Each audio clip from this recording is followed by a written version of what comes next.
बच्चों, मैं सूर्यकांत तिवारी आज आप लोग को क्लास 12th के सिलेबस के बारे में बताऊंगा, उसकी विषय सूची के बारे में समझाऊंगा कि ये कैसे होता है, मतलब इस विषय सूची में क्या क्या चीज़ें आपको पढ़नी है। तो सबसे पहले आप जैसा कि जानते हैं बच्चों कि क्लास 12th के जो बायोलॉजी का पेपर होता है टोटल 70 मार्क्स के आते हैं और हर यूनिट हर इकाई से तय है कि कितने मार्क्स का आएगा। तो जैसे कि पहला जो यूनिट है कुल 5 इकाई में बटा हुआ है और सारा चीज़ें यहाँ लिखा हुआ है बच्चों। मैं एक एक इकाई को डिस्कस कर रहा हूँ। तो यहाँ पर जो पहला यूनिट है जिसका नाम है जनन, यूनिट का नाम है जनन, जिसके अंतर्गत है चार चैप्टर आपको पढ़ने, 4 अध्याय आपको पढ़ना है।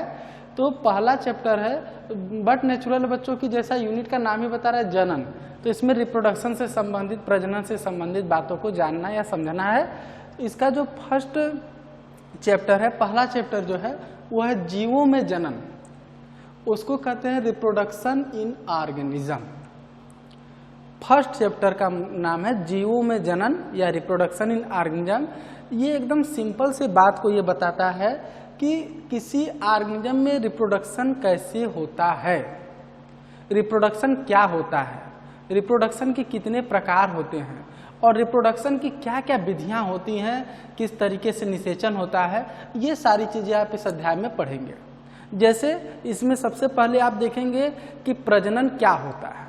तो आपको पता है बच्चों कि रिप्रोडक्शन या प्रजनन या जनन एक ऐसी प्रक्रिया, एक ऐसा माध्यम होता है जिसके द्वारा कोई भी जीव, वो या जीव या चाहे वो पौधा हो या जंतु हो, अपने संतति, अपने वंशा, अपने जातियों के अस्तित्व को बनाए रखता है और इसके लिए वो क्या करता है, अपने जैसे संतानों की उत्पत्ति करता है। तो ये जो जनन है, यह जनन 2 प्रकार का हो सकता है बेसिकली, मुख्य रूप से। एक को हम कहते हैं लैंगिक जनन और एक को कहते हैं अलैंगिक जनन। मतलब क्या कहते हैं हम लोग, एक को कहते हैं यहाँ पर हम इस छोटे से जगह में बता सकते हैं, एक को कहेंगे सेक्सुअल रिप्रोडक्शन, लैंगिक जनन। और लैंगिक जनन जो होता है इसमें 2 पेरेंट की जरूरत होती है, 2 जनक की जरूरत होती है। एक को हम क्या कहेंगे नर और दूसरे को क्या कहेंगे मादा। एक को हम क्या कहते हैं इसमें सेक्सुअल रिप्रोडक्शन में जो होता है, एक को हम लोग कहेंगे नर, इसको ऐसे दिखाते हैं, और दूसरे को कहते हैं मादा। और ये नर और मादा क्या है, ये आपसी अंतःक्रिया के द्वारा, इनके अंदर सेक्सुअल इंटरकोर्स के द्वारा, लैंगिक समागम के फलस्वरूप ये क्या करते हैं, नर द्वारा जो होता है मादा के योनि में शुक्राणु या छोड़ दिए जाते हैं और ये शुक्राणु क्या कहलाएगा, नर युग्मक। और यह युग्मक जाकर मादा युग्मक क्या होती है, अंडकोश का, अभी जाकर ओव्यूल या अंडकोशिका से फ्यूज कर जाता है, उससे मिक्स हो जाता है। इसी प्रक्रिया को कहते हैं निषेचन। क्या कहते हैं, निषेचन। तो ये सारी चीजें कैसे होती हैं, और आप देखेंगे कि जो निषेचन होता है, ये निषेचन में भी आप देखेंगे ये 2 तरह का हो सकता है। जैसे निषेचन में भी क्या हो सकता है, 2 तरह का हो सकता है। इसमें आप देखेंगे कि कुछ ऑर्गेनिज्म ऐसे होते हैं जिसमें निषेचन शरीर के अंदर होता है, उसको हम कहते हैं अंतर निषेचन, इंट्रा फर्टिलाइजेशन, अंतर निषेचन। जैसे ह्यूमन बीइंग, गाय, बंदर, इसमें क्या देखेंगे, निषेचन मादा के शरीर के अंदर होता है। लेकिन कुछ ऐसे भी जंतु होते हैं जिसमें निषेचन की प्रक्रिया शरीर के उसके बाहर होती है। और आप यह ध्यान दीजिएगा कि जिस जंतु में निषेचन की प्रक्रिया शरीर के बाहर होती है, उनके लिए माध्यम की जरूरत होती है, लिक्विड तरल माध्यम की जरूरत होती है, जल की जरूरत होती है। इसीलिए बाहर निषेचन की प्रक्रिया कहाँ होगी, आपके जलीय जीवों में, जैसे मछली और मेढक। मछली और मेढक में निषेचन क्या होता है, शरीर के अंदर न होकर कहाँ होता है, जल में बाहर होता है। तो निषेचन के बाद क्या बनेगा, जाइगोट बनेगा, मतलब युग्मनज बनेगा। यह युग्मनज फिर वृद्धि और विकास कर कर जीवधारी का निर्माण करता है। तो ये जो प्रक्रिया होती है सेक्सुअल रिप्रोडक्शन, इसको आप जानेंगे। इसके अलावा आप ये भी जानेंगे कि अलैंगिक जनन क्या होती है। तो अलैंगिक जनन सेक्सुअल रिप्रोडक्शन या लैंगिक जनन से थोड़ा अलग होती है, बहुत अलग होती है। कैसे अलग होती है, सबसे पहले यहाँ पर क्या थे, 2 जनक की आवश्यकता होती थी, एक नर और एक मादा। लेकिन अलैंगिक जनन में 2 की नहीं, केवल सिंगल पेरेंट की जरूरत होती है, एक ही जनक की जरूरत होती है। और ये जनरली लोअर ऑर्गेनिज्म में पाए जाते हैं, मतलब निम्न श्रेणी के जीवों में पाए जाते हैं। और ये इसकी कई विधियां उपलब्ध हैं।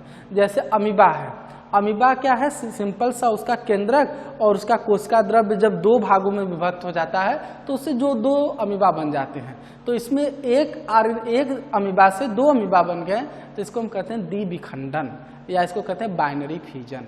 और अगर यही हो कि एक अमीबा से ढेर सारे अमीबा बन जाएं तो इसी को कहते हैं बहुविखंडन या मल्टीपल फ्यूजन। या कोई अगर लंबी से ऐसे फिलामेंटस है, थैलीनुमा है, थैलसनुमा फिलामेंटस जैसे स्पायरोगायरा है, ये किसी कारण से 2 या 3 भागों में से टूट जाए छोटे छोटे भागों में, तो ये प्रत्येक भाग जो होते हैं आगे वृद्धि और विकास कर कर फिर एक नया प्लांट बॉडी, एक नया पादप बना लेते हैं, तो इसको हम कहते हैं फ्रेगमेंटेशन या विखंडन। या आपने देखा होगा ईस्ट में क्या होता है, जैसे यहाँ पर ईस्ट में आपने देखा होगा कि जैसे ये ईस्ट है तो ईस्ट के बॉडी पर ऐसे छोटे छोटे उभार पाए जाते हैं। अब ये उभार क्या होता है, अगर इससे डिटैच हो गया, अलग हो गया, तो ये नष्ट नहीं होता है, ये क्या करेगा, एक नया ईस्ट बना लेता है। तो इस तरह का जो इसको कहते हैं बर्डिंग या मुकुलन। तो ये सारी चीजें आप क्या हैं इस चैप्टर में पढ़ेंगे। और आप ये बड़ी इंटरेस्टिंग चीजें आप देखेंगे मधुमक्खी में, उसको हम कहते हैं अनिषेक जनन, पार्थिनोजेनेसिस, बड़ी इंटरेस्टिंग प्रोसेस है। आप देखेंगे कि जो क्वीन बी होती है, जो रानी मक्खी होती है, वो जो अंडे देती है, जो अंडे फर्टिलाइज नहीं कर पाते हैं, वो नर मक्खी में डेवलप हो जाता है। तो देखिए यहाँ बिना निषेचन के ही जनन हो रहा है। तो इसको विज्ञान में, बायोलॉजी में एक बहुत स्पेसिफिक टर्म देते हैं, इसी को कहते हैं पार्थिनोजेनेसिस या अनिषेक जनन, जो कि पौधों के लिए जनरली यूज होता है, लेकिन यहाँ मधुमक्खियों में भी देखने को मिलता है। तो ये तमाम तरह की प्रक्रियाएं आप देखेंगे। इसके अलावा आप देखेंगे कि कुछ जीवधारी ऐसे होते हैं जिनमें जो शिशु होता है वो पूर्ण विकसित शिशु को जन्म देते हैं और वो एक मैच्योर शिशु को जन्म देते हैं। जैसे ह्यूमन बीइंग है, वो सीधे बच्चे को जन्म देता है। कोई भी मानव या फीमेल या कभी बकरी, ये सब क्या करती है, सब पूर्ण विकसित बच्चे को जन्म देती है, केवल उसका साइज छोटा होता है। कभी बकरी कभी अंडा नहीं देती। लेकिन आप देखेंगे जैसे मुर्गा, पंछियाँ मतलब होते हैं, रेप्टाइल मतलब जैसे स्नेक, ये छिपकली, ये सारी चीज़ें क्या है, ये अंडा देती हैं। तो हम लोगों में केस में क्या होता है, बच्चा जो होता है उसको न्यूट्रिएंट्स, उसको पोषण मिलता रहता है, प्लेसेंटा से जुड़ा रहता है, जिससे कि उसको पोषण माँ के द्वारा मिलता रहता है। और लेकिन उनमें क्या होता है, जो अंडे होते हैं, अंडे के अंदर पोषक पदार्थ भरा रहता है, और जब वो पोषक पदार्थों को यूटिलाइज करते हैं और बाद में वो उसमें से एक फुली डेवलप या पूर्ण विकसित ऑर्गेनिज्म का निकलता है। तो ये जो होते हैं तमाम तरह की प्रक्रियाएं आप देखेंगे। आप ये भी देखेंगे कि कुछ ऐसे भी जीवधारी होते हैं जिसमें क्या होता है कि एक विशेष ऋतु में, एक विशेष सीजन में ही बच्चे उत्पन्न करने की क्षमता डेवलप होती है, तो इसको कहते हैं सीजनल ब्रीडर। और कुछ ऐसे होते हैं जैसे ह्यूमन बीइंग, बकरी, जिसमें कि हर मौसम में ये रिप्रोडक्शन कर सकते हैं, इसको कहते हैं यूनिवर्सल ब्रीडर। तो ये सारी चीज़ें आप देखेंगे प्रथम अध्याय में, जिसका नाम है आपका जीवों में जनन। और इसके अलावा कायिक जनन की प्रक्रियाओं को देखेंगे। देखिए पौधे जो होते हैं उसमें जड़, तना और पत्ती को उनका कायिक भाग कहा जाता है, वेजिटेटिव पोर्शन कहा जाता है। अगर किसी पौधे से दूसरा पौधा जड़, तना या पत्ती के माध्यम से उत्पन्न होता है तो उसको हम कायिक जनन, जैसे आलू है तो आलू क्या है, तना है, तो उसमें कायिक, गन्ना है, गन्ना भी क्या है, तना, अजूबा है, ब्रायोफिलम, जिसकी पत्ती से नया पौधा जन्म लेता है, तो उसको हम, ये सब कायिक जनन की विधियां भी आप प्रथम अध्याय में पढ़ेंगे।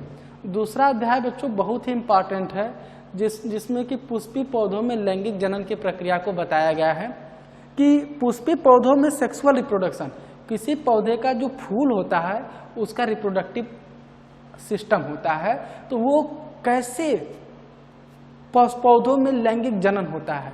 और इसमें जैसे परागकण बनते हैं, इसमें स्त्री केसर, पुंग केसर आप पढ़ेंगे, पौधों के नर जन्नांग को पुंग केसर कहा जाता है और मादा जन्नांग को स्त्री केसर कहा जाता है। तो ये स्त्री केसर और पुंग केसर क्या होते हैं, कैसे पुंग केसर के से निकलकर परागकण मादा के जो होता है स्त्री केसर के पास कैसे जाता है, मतलब उसकी वर्तिकाग्र पर कैसे जाता है, फिर इस प्रक्रिया को परागण कहेंगे।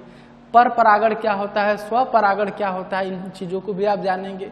वही परागण जो होता है, परागकण, आप जब हवा के माध्यम से जाता है तो वायु परागण होता है, जल के माध्यम से जाता है तो जल परागण होता है, कोई पंछी लेकर जाती तो पंछी, तो ये जंतु परागण होता है। तो ये जो होती है कैसे परागण की कितनी विधियां हैं और क्या कारण है कि परागकण इतने दिनों तक, हजारों साल के भी परागकण आज भी जीवित अवस्था या वाइबल कंडीशन में पाए जाते हैं। या एक बीजपत्री और द्विबीजपत्री पौधों के परागकण में क्या अंतर होता है, या परागकण जब एंथर से अलग होते हैं, जब पुंकेसर से निकलते हैं, परागकोश से फटकर निकलते हैं, तो उसमें कितने केंद्रक उपस्थित होते हैं, वो कितने कोशिकाओं की सेल होती है, स्टेज होती है, कितनी कोशिका। तो ये सारी चीज़ों का अध्ययन आप करेंगे इस चैप्टर में। बहुत ही इंटरेस्टिंग चैप्टर है जिसमें से। और तीसरा चैप्टर है मानव जनन। इसमें बच्चों आप लोग देखेंगे कि ह्यूमन, मानव में रिप्रोडक्शन कैसे होता है, मानव में रिप्रोडक्शन की योग्यता कब डेवलप होती है। जनरली नर में ये क्या होता है, 12 से, जैसे लड़कों में 12 से 14 साल के बाद और लड़कियों में 9 से 11 साल के बाद क्या होता है, रिप्रोडक्टिव हार्मोन एक्टिव हो जाते हैं, जिससे उसमें जो होता है गैमिट मतलब युग्मक, जैसे नर में शुक्राणु और मादा में अंडाणु बनने लगते हैं, और जिसके फलस्वरूप क्या होता है, उनके शरीर में चेंजेस होने लगता है। जैसे नर में क्या होता है, दाढ़ी मूंछ का निकलना, आवाज का भारी हो जाना, तो ये इसको हम कहते हैं द्वितीयक लैंगिक लक्षण, और इस प्रक्रिया कहते हैं यौना आरंभ। और इस लड़कियों में क्या होता है, स्तन का विकास होना, आवाज का पतला हो जाना, ये सारी चीजें क्या होती हैं, इसको मासिक चक्र का प्रारंभ हो जाना। तो ये क्या होते हैं, इसको कहते हैं यौना आरंभ। ये इस बात का प्रतीक होता है, इस बात का सिंबल होता है कि अब ये सेक्सुअली क्या हो रहे हैं, मैच्योर हो रहे हैं। और साथ ही साथ इसमें नर जननांग और मादा जननांग का सचित्र वर्णन आप करेंगे, और ये भी जानेंगे कि किसको हम प्राथमिक जननांग कहेंगे, किसको हम द्वितीयक जननांग कहेंगे। एक बात बच्चों जान लीजिए, जो वे अंग होते हैं जिसमें युग्मक का निर्माण होता है, जैसे पुरुष के केस में, हम लोग के केस में क्या है, वृषण या टेस्टिस, जिसमें युग्मक बनते हैं, मतलब शुक्राणु बन रहा है या अंडाणु बन रहा है, तो हम लोग के केस में जो शुक्राणु जिसमें बनते हैं उसको प्राथमिक जननांग कहेंगे, और जो दूसरे अदर हैं उसको हम सहायक या द्वितीयक जननांग कहते हैं। उसी तरह मादा के केस में अंडाणु प्राथमिक जननांग हो गया, और दूसरे जो हैं वो सब सहायक या सेकेंडरी जननांग। तो कैसे वो होते हैं, फिर मासिक चक्र क्या है, और मासिक चक्र का क्या कंट्रोल होता है, कैसे ये होता है, इन सारी चीज़ों में आप डिटेल में इसको अध्ययन करेंगे।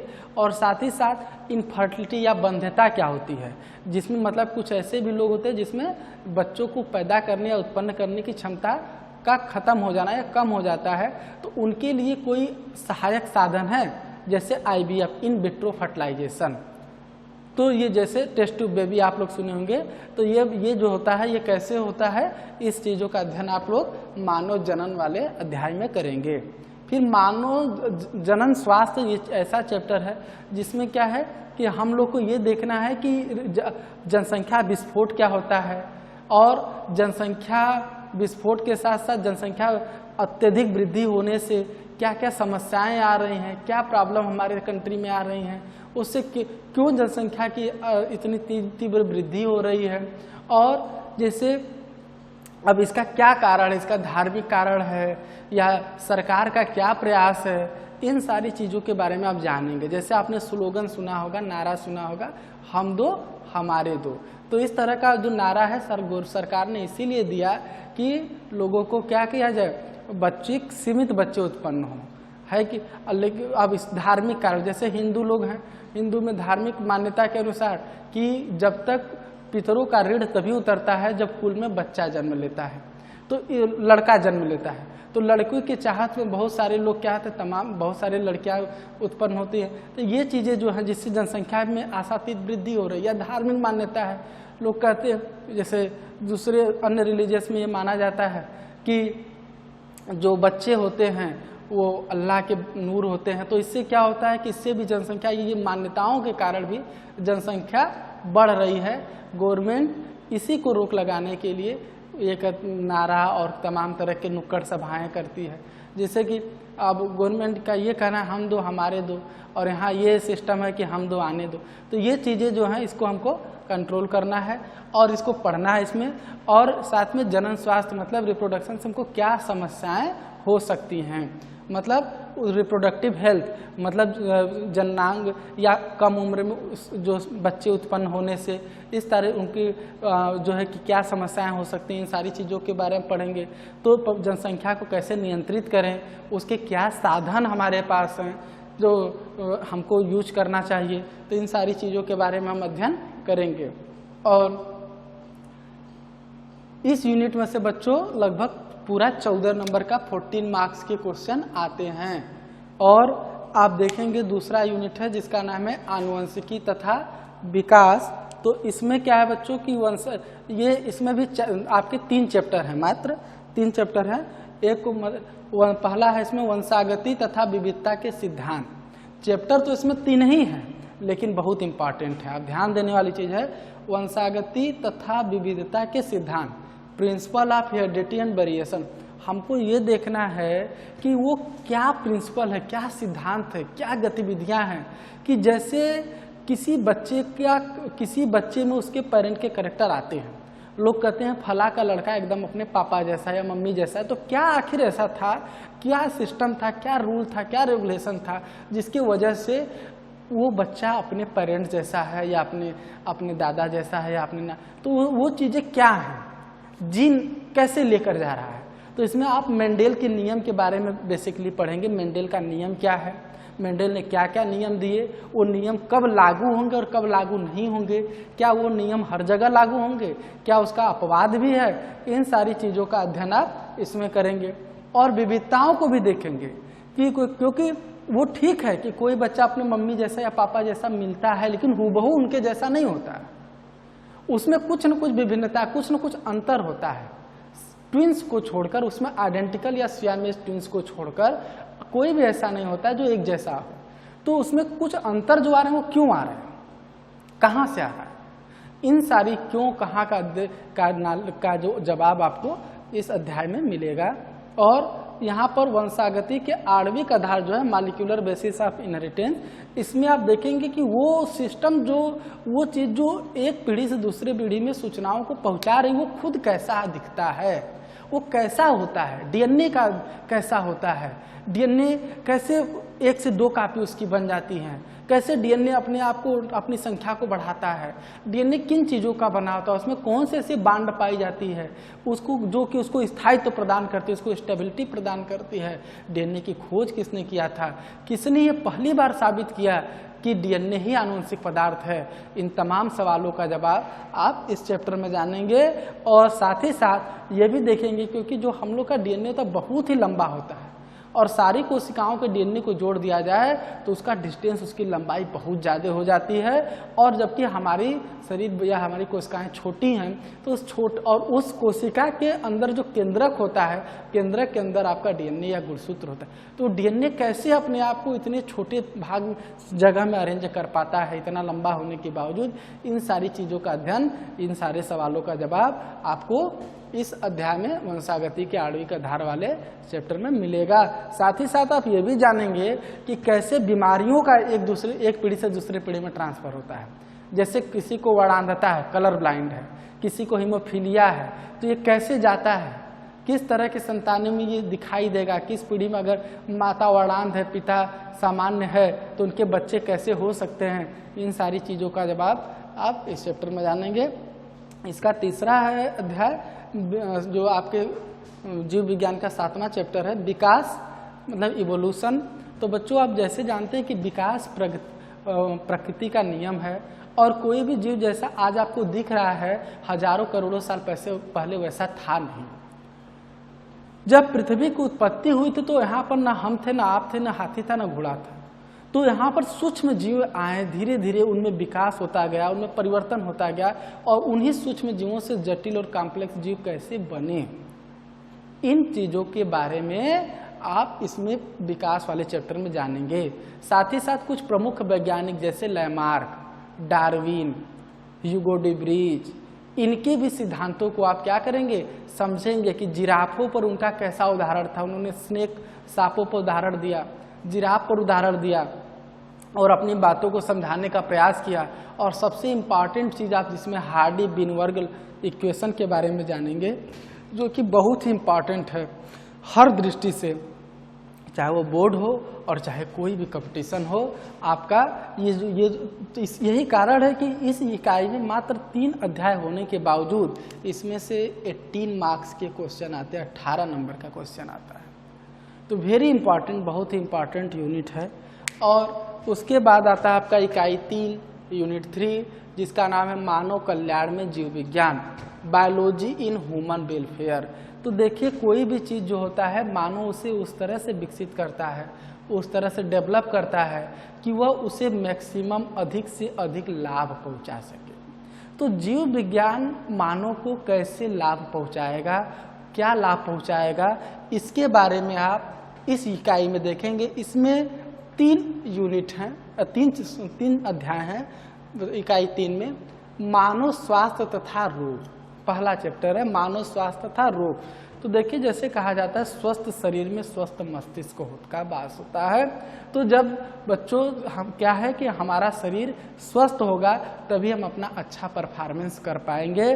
तो मानव को स्वस्थ क्या होता है और अगर मनुष्य को रोग से बचने के लिए क्या करना चाहिए, और अगर रोग हो जाए तो उसकी रेमेडी क्या है, उसका उपचार क्या है, कैसे रहन सहन अपनाया जाए, क्या किया जाए जिससे बीमारी ना आए और बीमारी को रोका जाए, और अगर बीमारी हो गई तो जल्दी से ठीक हो।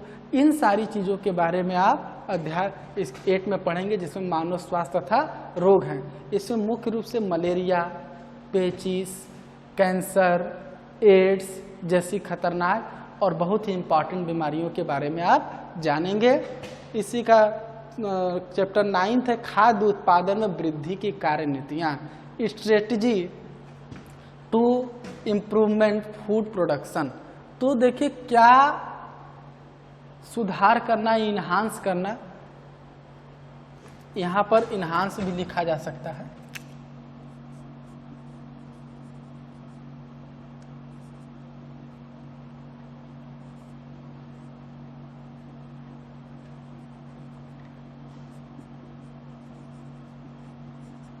तो देखिए क्या स्ट्रेटजी अपनाई जाए। जैसे हम जानते हैं दिन प्रतिदिन जनसंख्या बहुत ही तीव्र गति से बढ़ रही है। आपको बच्चों ये पता होना चाहिए कि पूरे वर्ल्ड का जो जियोग्राफिकल एरिया है, जो भूमिगत पोर्शन है, उसके केवल 2.4% पर आपका इंडिया, हमारा भारत है, और पूरे विश्व की जो जनसंख्या है उसकी 60%, 16% जनसंख्या अकेले इंडिया। जगह बहुत कम है 2.4% और जनसंख्या बहुत ज़्यादा 16% तो इतनी बड़ी जनसंख्या को भोजन उपलब्ध कराने के लिए नए नए कृषि की तकनीक, उसके नए नए बीज, नए नए उत्तम तकनीक, ये सारी चीज़ों की खोज निरंतर बहुत आवश्यक है। तो तभी सबको भोजन उपलब्ध कराया जा सकेगा। उच्च गुणवत्ता वाले जो है अनाज और पशु, क्योंकि मीट और दूध के लिए पशु भी पाले जाते हैं, तो ऐसे पशुओं को पाला जाए जिनका मीट भी ज़्यादा हो, दूध भी ज़्यादा देते हो, अंडा भी ज़्यादा दे। तो ये सारी चीज़ों के लिए हम इस कैसे क्या करें, उनका कैसे रख रखाव करें, कौन सी प्रजातियां हैं जो हमारे यहाँ अच्छी मानी जाती हैं और हमारे यहाँ के इन्वायरमेंट के हिसाब से, क्योंकि हर प्रजाति हर जगह नहीं वृद्धि कर सकती, ग्रो कर सकती। तो इन सारी चीज़ों का अध्ययन जो है इस चैप्टर में करेंगे, और साथ ही ये भी जानेंगे कि उनका नस्ल कैसे सुधारा जाए, चाहे वो पौधे हो चाहे जंतु। अगर उसकी क्वालिटी, उसकी गुणवत्ता खराब है तो उसको गुणवत्ता में सुधार कैसे किया जाए, या कम दुधारू पशु है तो उससे अधिक दुधारू बच्चे कैसे उत्पन्न कराए जाएं, मतलब इन ब्रीडिंग। तो इन सारी चीज़ों के बारे में हम अध्ययन करेंगे आपके चैप्टर नंबर 9 में, जिसका नाम है खाद्य उत्पादन में वृद्धि की कार्यनीतियाँ। और चैप्टर 10 है मानव कल्याण में सूक्ष्म जीव, माइक्रोब्स इन ह्यूमन वेलफेयर। बच्चों एक बार जान लीजिए कि वे सूक्ष्म जीव जो हैं, जो हमें दिखाई तक नहीं देते लेकिन हमारे जीवन को बड़े गहराई से प्रभावित कर रहे हैं, और आजकल तो आप जान ही रहे हैं कोरोना से। और उसमें क्या है कि लेकिन सारे सूक्ष्म जीव हमें नुकसान नहीं पहुंचाते। बहुत सारे सूक्ष्म जीव ऐसे हैं जो कि हमें लाभ ही नहीं, बहुत लाभ पहुंचाते हैं और हमारे जीवन को बहुत ही व्यापक स्तर पर प्रभावित करते हैं। जैसे दही को ही मान ली, दही क्या, फुल ऑफ द लैक्टोबैसिलस, ये पूरी तरह से लैक्टोबैसिलस जीवाणु है। तो लैक्टोबैसिलस जो कि हमारे लिए एक बहुत डिलीशियस भोजन है। ईस्ट जो कि खमीर उत्पन्न करता है, जिससे इडली डोसा ये सारी चीज़ें बनती हैं। सिरका, ये सब क्या है, ये सब जो उत्पाद है कैसे मिलता है, चीज़, पनीर। तो ये सारी चीज़ें जो हैं ये सूक्ष्म जीवों के क्रियाविधि से हमको ऑब्टेन होती हैं, मिलती हैं, प्राप्त होती हैं। तो सूक्ष्म जीव मानव को कैसे लाभ पहुंचाते हैं, बहुत सारी एंटीबायोटिक्स दवाइयाँ जो हैं वो कहाँ से हमें प्राप्त हो? दुनिया की पहली एंटीबायोटिक का क्या नाम था? पेनिसिलिन। और वो किससे मिली? पेनिसिलियम नोटेटम से। तो ये क्या है? सूक्ष्म जीव है। तो सूक्ष्म जीवों के उत्पाद हमें औषधि के रूप में, हमें भोज्य पदार्थ के रूप में, हमें जो है कि कॉस्मेटिक के रूप में, सौंदर्य प्रसाधन, तो ये सारी चीज़ें हमको ऑब्टेन होती हैं, प्राप्त होती हैं। तो इनको हम अध्ययन करेंगे मानव कल्याण में सूक्ष्म जीवों के बारे में। और इकाई 4 है बच्चों, जिसका नाम है जैव प्रौद्योगिकी बायोटेक्नोलॉजी। बच्चों इस यूनिट से 12 नंबर का क्वेश्चन आता है। और इकाई 4 है बच्चों, जिसका नाम है जैव प्रौद्योगिकी या बायोटेक्नोलॉजी। तो बायोटेक्नोलॉजी बेटा बहुत ही एक तरह से आप समझ लीजिए इस टाइम में एकदम वरदान है। वरदान क्या है कि बायोटेक्नोलॉजी एक ऐसी विधा है जिसमें बायोलॉजी का संबंध सीधे टेक्नोलॉजी से हो गया। और ये ऐसा क्यों किया गया है? ऐसा इसलिए किया गया है कि हमारे जो उत्पाद है, हमारे जो प्रोडक्ट हमको ज़्यादा मात्रा में मिले। तो जो बायोटेक्नोलॉजी प्रिंसिपल एंड प्रोसेस, मतलब उसकी क्या विधियां हैं, बायोटेक्नोलॉजी में उसके टूल और टेक्निक क्या है, किस तरह के चीज़ें हमें चाहिए जिससे हम बायोटेक्नोलॉजी को शुरू कर सके। वेक्टर क्या होता है, वाहक क्या होता है, प्लाज्मिड क्या होती है, कौन सा प्लाज्मिड बनाया गया है, कौन सा प्लाज्मिड नेचुरल है, इन सारी चीज़ों के बारे में अध्ययन करेंगे। हम ये देखेंगे, आप जान लीजिए बच्चों छोटी सी बात कि इंसुलिन जो है हार्मोन, इंसुलिन मानव का हार्मोन है जो मानव में जनरली बीमारी होती है डायबिटीज, जिसको वो जिसमें वो लगाया जाता है इंसुलिन का इंजेक्शन, या इंसुलिन चढ़ाया जाता है, या जो है कि उसमें वो ग्लूकोज के लेवल को मेंटेन करता है। तो इंसुलिन को बैक्टीरिया के माध्यम से ही उत्पन्न कराया जा रहा है और इसके लिए यूज किया जाता है क्या? बायोटेक्नोलॉजी, प्रिंसिपल ऑफ बायोटेक्नोलॉजी की सिद्धांत को यूज कर सूक्ष्म जीवों द्वारा हम मानव की यूजफुल चीज़ें उत्पन्न कराई जा रही हैं। और जैव प्रौद्योगिकी और उसके उपयोग, तो जैव प्रौद्योगिकी अगर कोई चीज़ हम जान रहे हैं, कोई चीज़ समझ रहे हैं, तो उसका कोई उपयोग होना चाहिए। और तो इसका क्या उपयोग है? जैसे मैंने आपको बताया इंसुलिन का उत्पादन किया जा रहा है, तो इंसुलिन का जो उत्पादन किया जा रहा है वो कैसे यूजफुल है, और क्या ग्रोथ हार्मोन बनाए जा रहे हैं। और आज देख रहे हैं कि इन्वायरमेंटल सेक्टर में पर्यावरण प्रदूषण पर कंट्रोल करने के लिए ये तमाम तरह के सूक्ष्म जीवों का कैसे उपयोग हम कर सकते हैं बायोटेक्नोलॉजी के उपयोग द्वारा। तो इसका अध्ययन, ये बहुत ही इंटरेस्टिंग यूनिट है बच्चों। तो इसको जो है हम लोग इसको जो है यूनिट 4 में अध्ययन करेंगे। और इस यूनिट से बच्चों 8 नंबर का क्वेश्चन, 8 से 10 नंबर का क्वेश्चन आता है, जनरली 8 आता है। तो और आपका जो आखिरी इकाई है जिसको हम इकाई 5 कहते हैं, ये पारिस्थितिकी है या इकोलॉजी है। तो बच्चों जो इकोलॉजी है आप ये समझ लीजिए, यहाँ पर पारिस्थितिकी इसमें देखना है कि पारिस्थितिकी होता क्या है। तो जैसे कि बच्चों आप जानते हैं कि पारिस्थितिकी क्या होता है। पारिस्थितिकी क्या होता है बच्चों? जो ये सजीव और निर्जीव हमारे वातावरण में पाए जाने वाले जैव और अजैव के बीच का जो अंतर क्रिया होता है, मतलब जैव और अजैव के बीच का जो अंतर क्रिया होता है, उन्हीं का हम अध्ययन करते हैं। तो इस चैप्टर में इसमें भी 4 चैप्टर अध्याय हैं। जो पहला जीव और समष्टियाँ, मतलब ऑर्गेनिज्म एंड पॉपुलेशन। इस चैप्टर में हम ये देखेंगे कि क्या हर जगह जनसंख्या एक जैसी है। आप देखेंगे नहीं, कहीं ज़्यादा है कहीं कम है। तो अगर कहीं ज़्यादा है और कहीं कम है तो क्यों है? मतलब बट नेचुरल है, सामान्य सी बात है। अगर कहीं जनसंख्या ज़्यादा है तो इसका तात्पर्य क्या है कि वहाँ की भौगोलिक स्थिति, वहाँ का इन्वायरमेंट बहुत अच्छा है, रहने योग्य है लोगों। और कहीं बहुत ज़्यादा जीव जातियाँ पाई जाती हैं, वनस्पतियाँ पाई जाती हैं, इसका मतलब वहाँ का इन्वायरमेंट बहुत अच्छा है, रहने योग्य है उस तरह। और कहीं क्या है, विरल है, इन्वायरमेंट हार्श है। जैसे अगर रेगिस्तान में आप चले जाएंगे तो आपको इतने सघन वन नहीं मिलेंगे वहाँ। तो वहाँ पर जो पाए जाने वाले जीव जंतु, उनकी संख्या भी क्या होगी, उतनी उस तरह की नहीं होगी, उनके प्रकार उस तरह के नहीं होंगे। वहाँ हाथी नहीं पाया जाएगा, ऊँट पाया जाएगा, क्योंकि ऊँट वहाँ रहने के लिए अनुकूलित है, हाथी अनुकूलित नहीं है। तो वो कहाँ किस तरह के जीव पाए जाएंगे, उनकी क्या संख्या होगी, वो कैसे होंगे, इन सारी चीज़ों का, और वो कौन। हाँ तो बच्चों अब 14 चैप्टर जो इकोसिस्टम है इसमें हम लोग परितंत्र है, तो परितंत्र के बारे में हम क्या पढ़ेंगे बेटा इस चैप्टर में कि कोई भी जो हमारा ये पूरा जो ब्रह्मांड है इसको दो भागों में बांटते हैं, एक अजेव और जेव। तो इन अजेव और जेव के बीच क्या अंतःक्रिया होती है। अजेव जैसे मान लीजिए हवा अजेव है, लेकिन बिना वायु के कोई जीवित रह सकता है, श्वसन के लिए जरूरी है। जल अजेव है, लेकिन जल ही जीवन है, या कहा जाता है जल नहीं तो कल नहीं। जो अगर जल नहीं होगा तो बेटा जीवन भी नहीं होगा, ऐसा माना जाता है। तो इसका मतलब ये अजेव घटक जेव घटकों को कैसे प्रभावित करते हैं। और साथ ही साथ हमको ये भी जानना पड़ेगा कि जो है किसी भी परितंत्र के जो घटक होते हैं वो आपस में कैसे जुड़े हैं, और जेव से कैसे जुड़े हैं। केवल अजेव और जेव के अंतःक्रिया को नहीं, बल्कि जेव को कैसे प्रभावित करते हैं, जैसे मानव कैसे अन्य जीवों को प्रभावित करता है।